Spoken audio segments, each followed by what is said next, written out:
Republic of Iran and its surrogates against American and allied interests. And they should be understood in the context of 40 years of unprovoked aggression against freedom-loving nations. On April 22nd, Iran promised the world that it would interrupt the flow of oil through the Strait of Hormuz. It is now working to execute on that promise. In early May, the Revolutionary Guard Corps attempted the covert deployment of modified dhows capable of launching missiles. On May 12th, Iran attacked 4 commercial ships near the Strait of Hormuz. On May 14th, Iran-backed surrogates attacked by armed drones struck 2 strategically important oil pipelines in Saudi Arabia. On May 19th, a rocket landed near the U.S. Embassy in Baghdad. On May 31st, a car bomb in Afghanistan wounded 4 U.S. service members, killed 4 Afghan civilians, and wounded bystanders. Yesterday, Iranian surrogates fired a missile into Saudi Arabia, striking the arrivals terminal of an international airport, injuring 26 people. Taken as a whole, these unprovoked attacks present a clear threat to international peace and security, a blatant assault on the freedom of navigation, and an unacceptable campaign of escalating tension by Iran. Prime Minister Abe made a historic trip to Iran to ask the regime to de-escalate and enter into talks. Iran's supreme leader rejected Prime Minister Abe's diplomacy today by saying he has no response to President Trump and will not answer.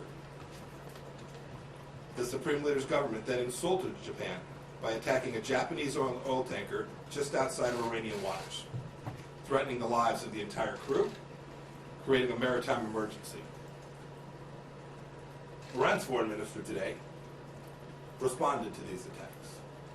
He said sardonically, quote, "Suspicious doesn't begin to describe what likely transpired this morning," end of quote.